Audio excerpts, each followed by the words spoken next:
কিন্তু হাকিমের কখনো হুকুম নড়ে না। বাসি রে আমার ওরে বিধি করলি বড় ও গো আমার করলেন তালিকে নিয়ে ঠিক আছে, ওকে আমি অনেক ভালোবেসেছিলাম, ওকে ভালোবেসে আমার এই প্রাসাদে স্থান দিয়েছিলাম, কিন্তু ও আমার সেই ভালোবাসার মর্যাদা রাখেনি। ও পরে পুরুষ নিয়ে না, আমি সইতে পারছি না, পারছি না সইতে। ওকে নিয়ে বেরিয়ে যা, বেরিয়ে যা, জল্লাদ বেরিয়ে যা। চলে যাচ্ছি, কিন্তু যাওয়ার পূর্বে আমি একটু আনন্দে হাসছি, কারণ রানীমা এসেছিলেন ওকে খড়কের হাতে, কিন্তু আপনার শেষে একটি মায়া এসেছে। ওকে আমাকে আবার আদেশ করলেন ওর নির্জন বনে বসে নিতে হবে। হ্যাঁ রানীমা, আপনি একদিন মনে রাখবেন, ও ওর সন্তান নিয়ে এই প্রাসাদে ফিরে আসবে। এসো বোন।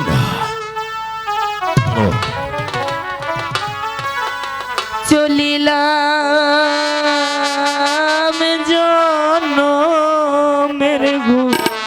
বলে মতো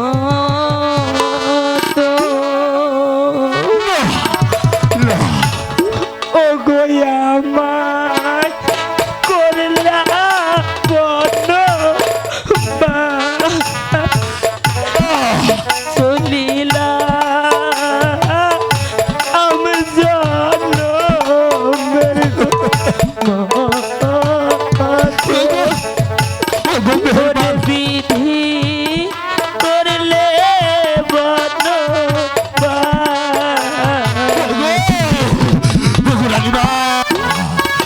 এখনো সময় আছে, আপনার পুত্র বধূ আপনার ঘরে ফিরে যান।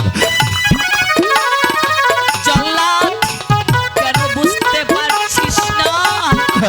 হাকিম নড়ে, কিন্তু হাকিমের কখনো হুকুম নড়ে না। জানি বলে এখনো সময় আছে রানীমা।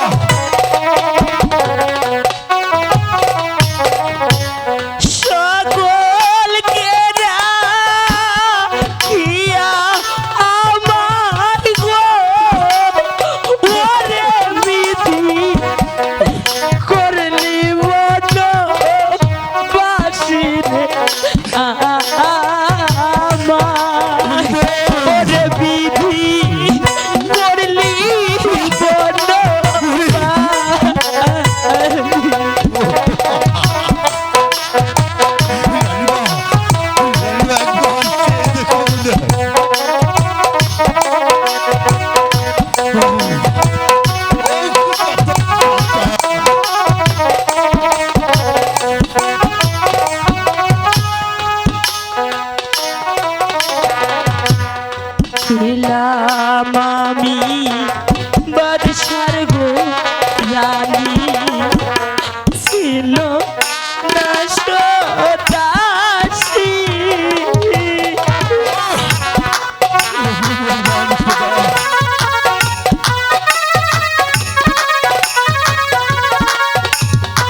আলো এত ভালোবেসে আমার একমাত্র ছেলের বউ করে এনেছিলাম, ওরে ওরে সর্বনাশী, কেন কেন তুই পর পুরুষের সঙ্গে মিলতে গেলি?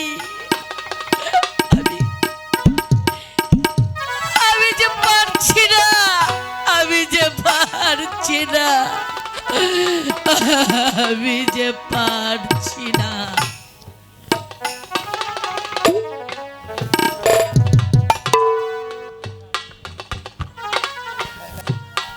বেআইন সাহেব কেমন আছেন? কেমন আছি? কেন কেন আপনি বুঝতে পারছেন না আমি কেমন আছি, কেমন থাকতে পারি? এ কি বলছেন? আমি আপনার বাড়িতে এসেছি, আপনি বলুন আপনি কেমন আছেন? আপনাদেরকে সবাই দেখতে পাচ্ছি, আমার একমাত্র কমলাকে দেখতে পাচ্ছি না, ওকে ডাকুন। কলঙ্কিনী কলঙ্কিনী মেয়েকে নিয়ে এত বড়ই কলঙ্কিনীকে আমার ছেলের গলায় কেন ঝুলিয়ে দিয়েছিলেন? আজ সেই কলঙ্কিনীর মজা দেখতে এসেছেন। এ কি বলছেন? বেরিয়ে যান। এ কি বলছেন বেআইন সাহেব? আপনি কি আমার সঙ্গে ঠাট্টা করছেন? ঠাট্টা? আপনার সঙ্গে করব আমি ঠাট্টা? ছি ছি বলুন তো ছি উজির সাহেব, আপনার কমলা কি করেছে, কি অন্যায় করেছে? কমলা কি করেছে শুনতে চান? হ্যাঁ, আমি শুনতে চাই। আমার একমাত্র কন্যা কমলা এমন কি অপরাধ করেছে?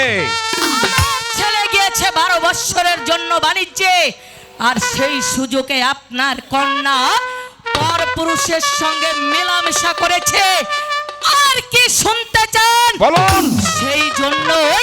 সেই জন্যই আপনার মেয়েকে দিয়েছি আমি বনবাসে। থামুন! বেআইন সাহেবা, আমার একমাত্র কন্যা কমলাকে আপনার পুত্রের হাতে আমি তুলে দিয়েছি অনেক ভালোবাসা দিয়ে। আজ আমার একমাত্র মেয়ে এমন অপরাধ করেছে, যার জন্য আমার কাছে আপনি জানার অপেক্ষা করলেন না। আজ আমার মেয়ে অপরাধ করেছে, আমার কাছে জিজ্ঞেস করলেন না। আজ আমার মেয়ে অপরাধ করেছে, তাকে আপনি নির্বাসনে দিয়েছেন। কেন এমন কি অপরাধ করেছেন যার জন্য আমার মেয়েকে আপনি নির্বাসনে দিয়েছেন?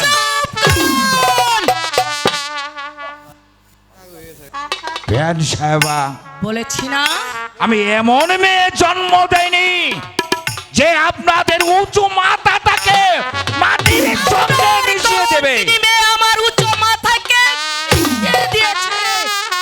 সত্যি করে বলুন তো বেরিয়ে যান। বেআইন সাহেবা, যান। আমার একমাত্র কন্যা কমলাই এমন কি অপরাধ করেছে? বলেছি না পর পুরুষের সঙ্গে মেলামেশা করেছে। সেই- কেন? আপনি কি কানে শুনতে পান না? সেই বেআইন সাহেবা, ও কথা বলবেন না। ও কথা বললে হয়তো আকাশে ভেঙে আপনার মাথায় বজ্রঘাত হতে পারে, পায়ের নিচ থেকে মাটি সরিয়ে যেতে পারে। বেআইন সাহেবা, আসলে এই কলঙ্কিনী মেয়েকে নিয়ে এখনো বড় বড় কথা বলছেন। আমার এই দরবারে দাঁড়িয়ে বেরিয়ে যাবেন, তা না হলে দারোয়ান ডেকে ঘাড় ধাক্কা দিয়ে বের করে দেব। যাবো বেআইন সাহেবা, আমি এক্ষুনি বেরিয়ে যাব। দারোয়ান দিয়ে ডেকে আমাকে ঘাড় ধাক্কা দিয়ে এখান থেকে তাড়াতে হবে না, কিন্তু একটা কথা মনে রাখবেন, আমার এই একমাত্র ঔরত জাত সন্তান অপরাধ করেছে, আমার কাছে জিজ্ঞেস করতে পারতেন। আর যখন করেছেন না, তখন কলঙ্কিনীকে আপনি দিয়েছেন ঘাতকের হাতে। ঠিক আছে, আপনি যা করেছেন ভালোই করেছেন, ভালোই করেছে। চল মালেকা, এবার আমার রেস্টের প্রয়োজন। হ্যালো সম্মানিত সুধী, আগামী যে আসলো না।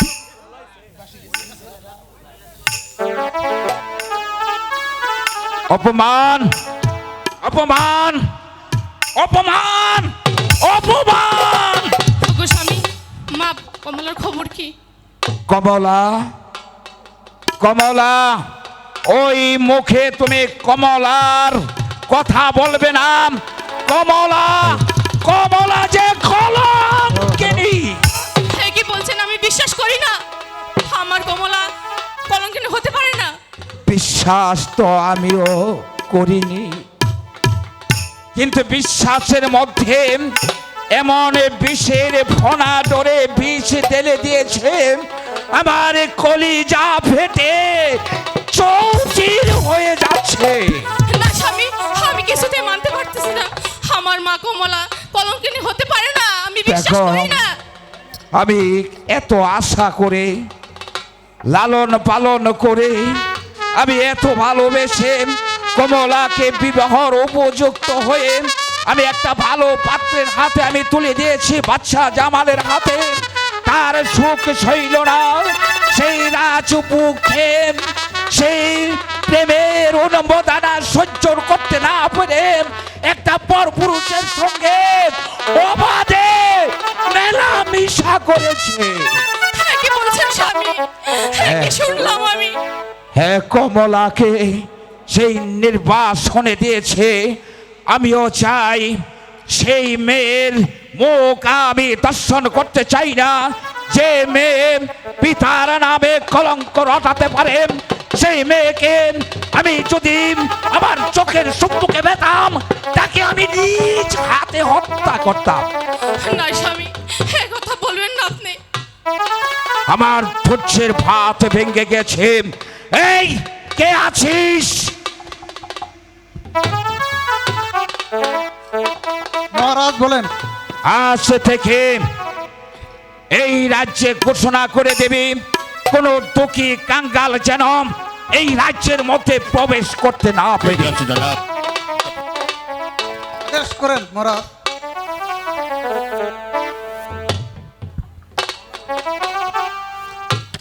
আজ আমি ঘোষণা করে দিয়েছি, কোন দুঃখী কাঙ্গাল যেন এই রাজ্যের মধ্যে প্রবেশ না করে।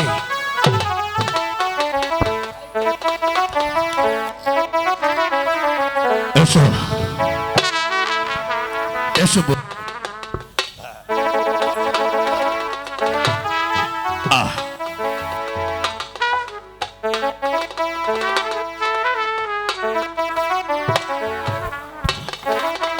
হ্যালো দাদা, খোলো গো দারোয়ান, ও দারোয়ান, দ্বার খুলে দাও তুমি গো।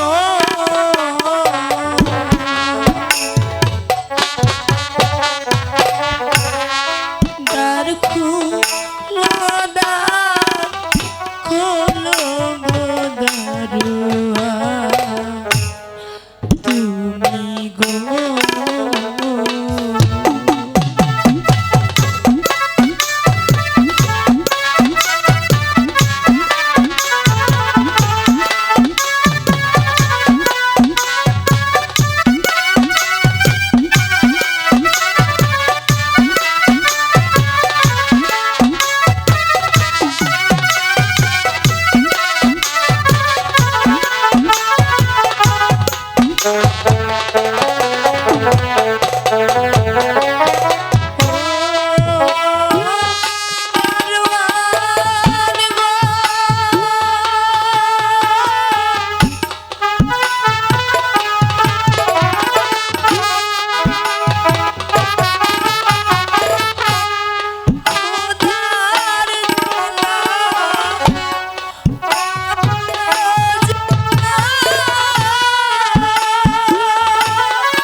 তুমি আমার ধর্মের ভাই গো, ও দরওয়া ধর্মে কাজ করো গো।